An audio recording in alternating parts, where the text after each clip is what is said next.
Et à la une, l'aéronef de Lille annule un concert du groupe Section d'Assaut prévu le 3 novembre prochain.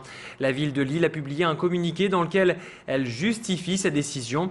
L'aéronef et la municipalité ne cautionnent pas les propos homophobes tenus par un des membres du groupe à la revue internationale Hip Hop. C'est le 9e concert de Section d'Assaut annulé dans toute la France depuis cette polémique qui entoure le groupe.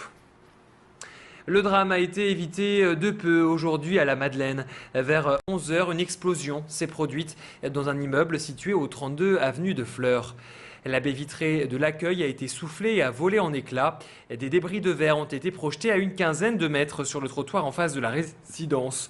Un incendie s'est déclaré au rez-de-chaussée. Les résidents ont donc été confinés chez eux pour éviter une intoxication par les fumées.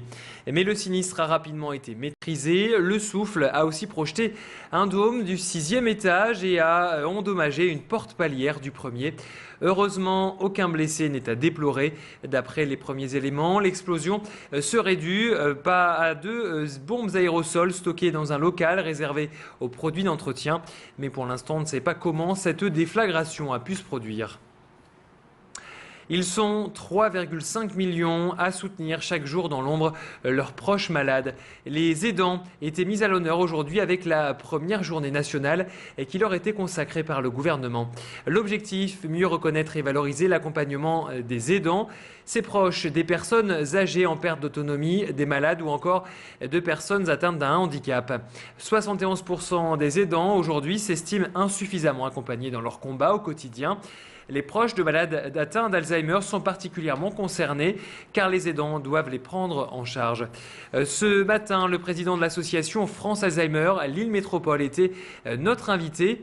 Christian Cordec nous a détaillé bien la situation difficile des aidants. L'aidant, il est réellement écrasé par ce qui lui arrive et par la difficulté à suivre le mieux possible la personne malade. Et bien souvent, l'aidant s'efface devant la maladie de celui dont il s'occupe. Et donc,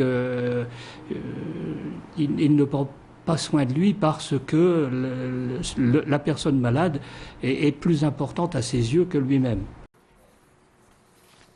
C'est une démarche qui se démocratise chez certains de nos voisins, encadrer les injections des toxicomanes dans des structures médicales. En France, on n'a pas encore franchi le pas, même si la ministre de la Santé, Roselyne Bachelot, a lancé le débat il y a quelques semaines.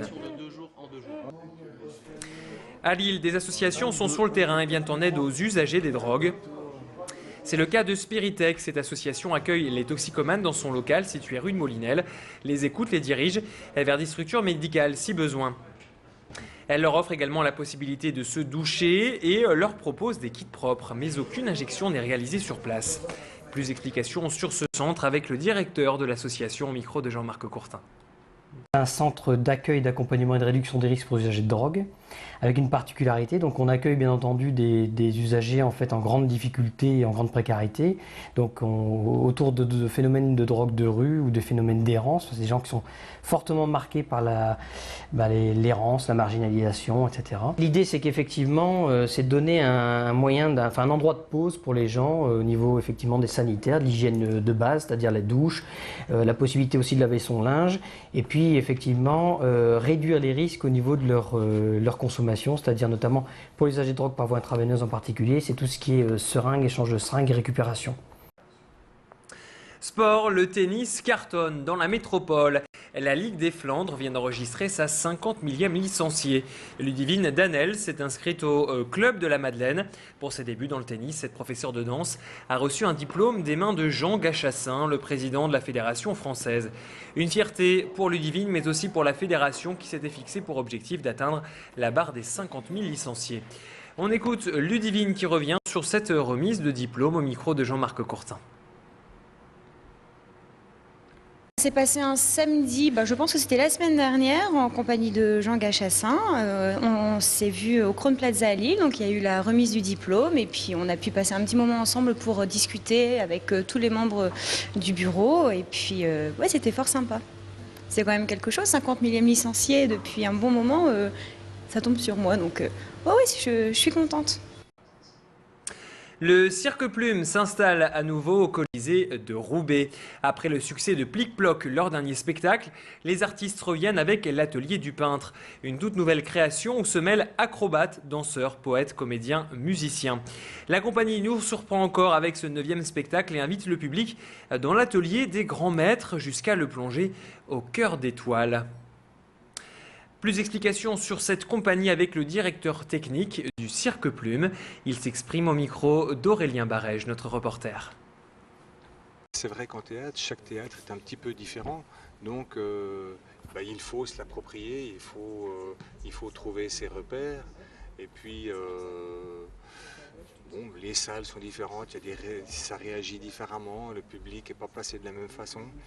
Mais on prend le temps de s'installer, on fait une répétition avant et puis voilà, tout roule. Et puis s'il y a quelques petites impasses à faire et tout, des petits aménagements, on a une répétition qui nous permet de s'adapter.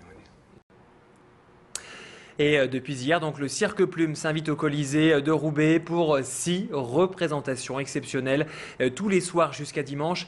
Attention, il n'y en aura pas pour tout le monde. Il ne reste que quelques places de libre pour assister à cette représentation. C'est la fin de ce flash. Merci de l'avoir suivi. On va se retrouver dans une poignée de secondes pour votre météo et l'infotrafic. Restez branchés sur Grand Lille TV, bien sûr.